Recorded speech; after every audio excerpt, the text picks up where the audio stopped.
بسم اللہ الرحمن الرحیم۔ سب کو اللہ نے پیدا کیا ہے۔ اللہ تعالیٰ خالق ہے، اسی نے تمام چیزوں کو پیدا کیا، زمین کو بنایا، آسمانوں کو بغیر ستون کے قائم رکھا، چاند و سورج اور ستاروں کو بنایا، وہی آسمان سے بارش برساتا ہے، وہی زمین سے درخت اور پودے اگاتا ہے اور ہمارے لیے بہت سارے پھل اور پھول پیدا کرتا ہے۔ اللہ تعالیٰ فرماتا ہے، وہی ہے جس نے آسمان سے پانی برسایا جس سے تمہیں پینے کی چیزیں حاصل ہوتی ہیں، اور اسی سے درخت اگتے ہیں جن میں تم مویشیوں کو چراتے ہو۔ اسی سے اللہ تعالیٰ تمہارے لیے کھیتیاں، زیتون، کھجور کے درخت، انگور اور ہر قسم کے پھل اگاتا ہے۔ حقیقت یہ ہے کہ ان سب باتوں میں ان لوگوں کے لیے بڑی نشانی ہے جو سوچتے سمجھتے ہوں۔ اللہ تعالیٰ ہی نے ہم سب کو پیدا کیا ہے، ہمارے ماں باپ کو پیدا کیا ہے، تمام انسانوں کے وہی خالق ہے۔ قرآن میں اللہ تعالیٰ فرماتا ہے، خلق الانسان من صلصال کالفخار، اسی نے انسان کو ٹھیکرے کی طرح کھنکھناتی ہوئی مٹی سے پیدا کیا۔ تم یہ سوچتے ہوں گے کہ اللہ تعالیٰ نے انسان کو کیسے بنایا اور کب سے انسانوں کا سلسلہ شروع ہوا؟ تو معلوم ہونا چاہیے کہ سب سے پہلے انسان حضرت آدم علیہ السلام ہیں۔ جب اللہ تعالیٰ نے ان کو پیدا کرنے کا ارادہ کیا تو فرشتوں سے کہا، میں زمین میں ایک ایسی مخلوق پیدا کرنے والا ہوں جنہیں میں اپنا خلیفہ اور قائم مقام بناؤں گا۔ فرشتوں نے کہا، کیا آپ ایسی مخلوق بنائیں گے جو زمین پر فتنے پھیلائے گی اور فساد کرے گی؟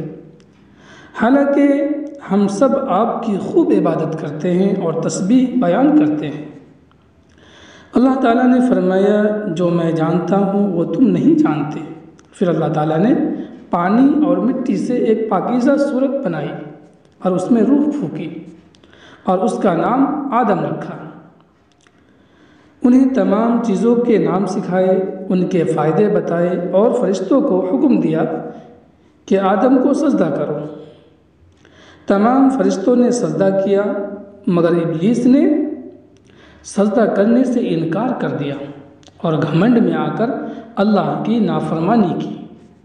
اس پر اللہ تعالیٰ کا غضب نازل ہوا اور اس کو جنت سے نکال دیا۔ ابلیس اسی وقت سے حضرت آدم علیہ السلام اور ان کی اولاد کا دشمن بن گیا۔ حضرت آدم علیہ السلام ہی سے اللہ تعالیٰ نے اپنی قدرت کے ذریعے ان کی بیوی حضرت حوا علیہ السلام کو پیدا کیا۔ اللہ تعالیٰ نے حضرت آدم علیہ السلام اور حضرت حوا علیہ السلام کو حکم دیا کہ جنت میں جو چاہو کھاؤ پیو، مگر ایک درخت کے بارے میں فرمایا کہ اس کے قریب بھی مت جانا۔ دونوں جنت میں خوب مزے سے رہنے لگے۔ ابلیس تو پہلے ہی سے ان کا دشمن تھا، اس پر ان کا جنت میں اس طرح رہنا بہت ناگوار گزرا۔ اس نے یہ ٹھان لی کہ دونوں کو جنت سے نکال کر ہی دم لوں گا۔ اس نے حضرت آدم علیہ السلام سے کہا، جانتے ہو تمہیں اس درخت کے قریب جانے سے کیوں منع کیا گیا ہے؟ اس لیے کہ اگر اس درخت کا پھل کھا لو گے تو ہمیشہ جنت ہی میں رہو گے، اور اگر نہیں کھایا تو جنت سے نکال دیے جاؤ گے۔ میں تمہارا سچا دوست ہوں، تم میری بات مان لو۔